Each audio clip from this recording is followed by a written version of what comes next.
वीर बहुत ही महत्वाकांक्षी था। उसका बस एक ही सपना था और वो सपना था पैसे वाला बनना। पैसे कमाने के लिए वो किसी हद तक जा सकता था। इसके लिए उसने कई सारे काम शुरू किए, लेकिन वो जल्द से जल्द करोड़पति बनना चाहता था। इसलिए कुछ महीनों बाद वो उस धंधे को बंद कर कुछ नया शुरू करता। इन दिनों उसने कपड़ों का काम शुरू किया था। कहने को तो उसकी कपड़ों की दुकान थी, लेकिन वो घटिया क्वालिटी के कपड़े लोकल मार्केट से खरीदकर उस पर ब्रांडेड कपड़ों के टैग लगाकर ज्यादा दाम पर बेचा करता। एक दिन सुबह सुबह ही उसकी दुकान पर कुछ ग्राहक आ गए। वे सभी गुस्से में थे। उन ग्राहकों में महिलाएं भी थी। अरे आप तो कह रहे थे कि आपके पास इंपोर्टेड क्वालिटी का सामान रहता है। हाँ कहा था, बिल्कुल कहा था। देखिए भाई, हम धंधा ईमानदारी से करते हैं, इसलिए सीना ठोक कर अपने सामान की तारीफ करते हैं। उसकी बात सुनकर ग्राहक का गुस्सा और भी ज्यादा बढ़ गया। उसने अपनी थैली से एक शर्ट निकाली और दुकान के काउंटर पर रखते हुए कहा, ये शर्ट मैं आपके यहाँ से पिछले हफ्ते ले गया था, पूरे 1500 रुपए देकर। क्या हुआ इस शर्ट में? क्या हुआ? अरे देख नहीं रहा है क्या हुआ? एक धुलाई के बाद इसका रंग तो गया ही, ये सिकुड़कर इतना छोटा हो गया है कि ये तो मेरे बेटे को भी नहीं आ रहा है। अरे भाई साहब, आप खामखा मुझ पर गुस्सा कर रहे हैं। जरूर ये आपके डिटर्जेंट पाउडर की वजह से हुआ है। वैसे कौन सी कंपनी का डिटर्जेंट पाउडर आप यूज करते हैं? उसकी बात सुनकर दुकान में और भी जो लोग खड़े थे वो भी एक एक कर उसके दुकान के कपड़ों की बुराई करने लगे। अरे झूठ बोलते हुए तुम्हें शर्म नहीं आती? अपनी दुकान में माल बेचते हो घटिया क्वालिटी का और इल्जाम लगा रहे हो डिटर्जेंट पाउडर पर। ये ऐसे नहीं मानेगा, हमें पुलिस को इसकी शिकायत करनी पड़ेगी। हाँ। पुलिस का नाम सुनकर वीर के तेवर थोड़े ढीले हुए। वो उनसे माफी मांगने लगा। अरे सर, आप लोग मुझ जैसे गरीब के पेट पर लात मारने पर क्यों तुले हुए हैं?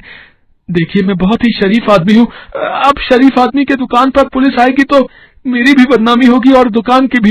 ये तो गलत काम करने के पहले सोचना चाहिए था ना।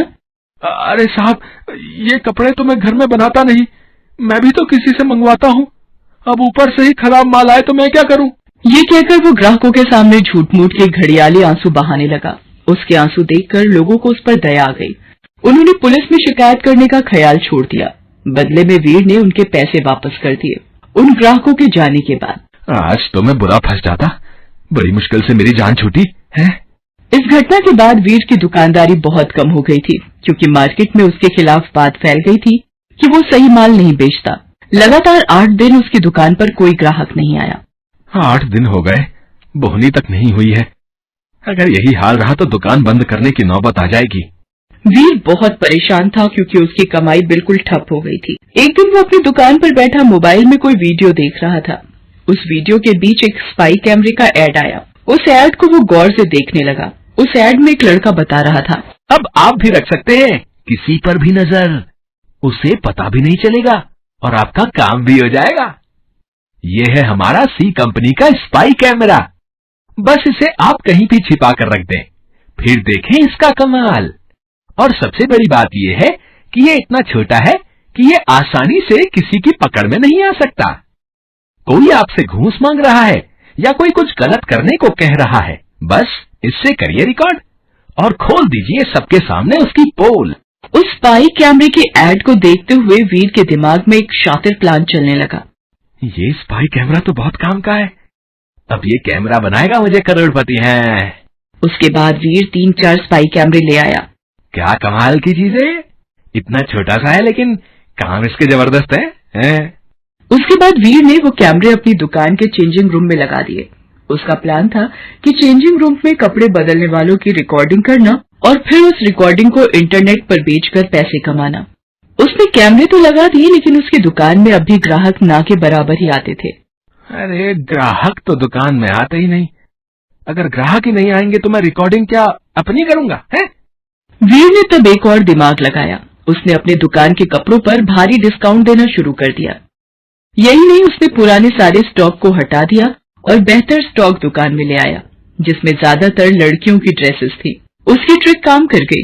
उसकी दुकान पर अब हमेशा महिला ग्राहकों का तांता लगा हुआ रहता, बिना ये जाने कि इस दुकान के चेंजिंग रूम में उनके साथ क्या हो रहा है। वीर किसी से फोन पर बातें कर रहा है।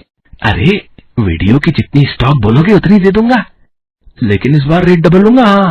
वीर बहुत देर तक वीडियो खरीदने वाले से अपने रेट पर डिस्कस करता रहा और वो मुंह मांगे रेट वसूलने में कामयाब भी हो गया। धीरे धीरे वीर जो चाहता था वो होने लगा। पैसों की बारिश उसके घर होने लगी।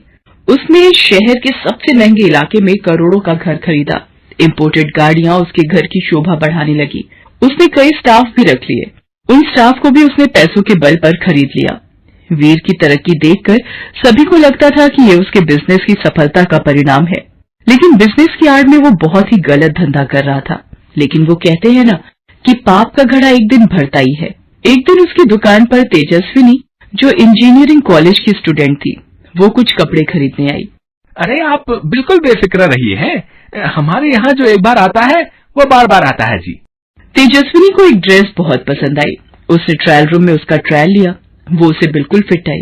इस बीच उस बेचारी को पता भी नहीं था कि ट्रायल रूम में लगे कैमरे से उसकी वीडियो बन गई है। उसने वीर को अपनी ड्रेस के पैसे दिए और वहां से जाने लगी। तो वीर ने उससे कहा कि मैडम, अपनी और भी दोस्तों को हमारी दुकान का पता दीजिएगा, है हमें बहुत अच्छा लगेगा उनकी सेवा करके, हैं।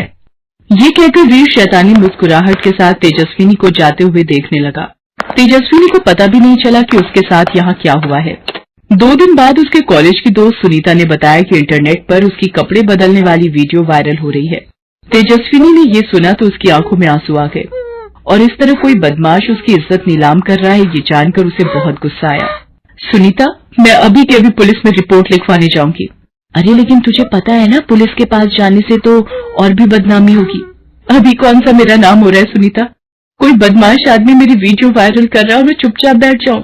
ये नहीं हो सकता। तेजस्विनी सुनीता के साथ तुरंत पुलिस स्टेशन गई। वहां पर डीएसपी रचना थी। उसने सारी बात रचना को बताई। ये तो बहुत ही सीरियस इशू है। मैं तुम्हारी बहादुरी की तारीफ करती हूँ कि तुम इस तरह से इसके खिलाफ सामने आई।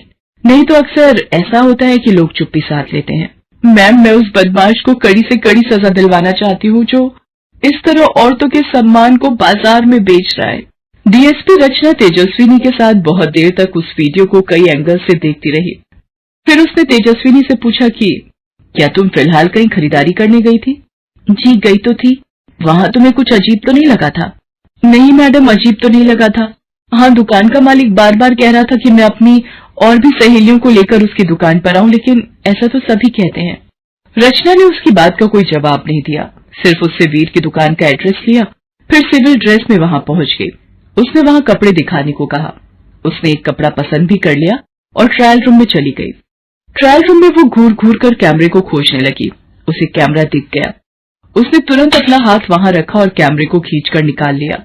जैसे ही कैमरा निकला, वीर को अपनी स्क्रीन पर सब ब्लैक नजर आने लगा। अरे, ये कैमरे को क्या हो गया? कुछ गड़बड़ी आ गई क्या?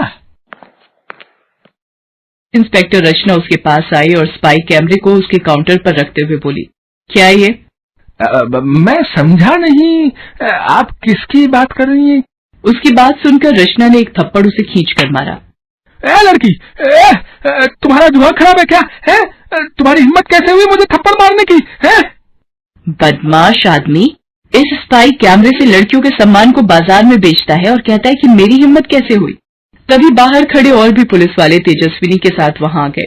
वीर को कुछ समझ नहीं आ रहा था कि ये सब क्या हो रहा है। रचना ने अपने कांस्टेबल से कहकर दुकान के चेंजिंग रूम में लगे और भी कैमरों को निकलवाया और वीर समेत सारे स्टाफ को गिरफ्तार कर जेल भेज दिया। साथ ही उसकी दुकान को सील कर दिया। बाद में उन सभी को 10 साल के कठोर कारावास की सजा कोर्ट ने दी। दोस्तों, आजकल ऐसी घटनाएं आम हो गई हैं, इसलिए आप लोग सतर्क रहें, क्योंकि सतर्क रहकर ही ऐसी घटनाओं से बचा जा सकता है।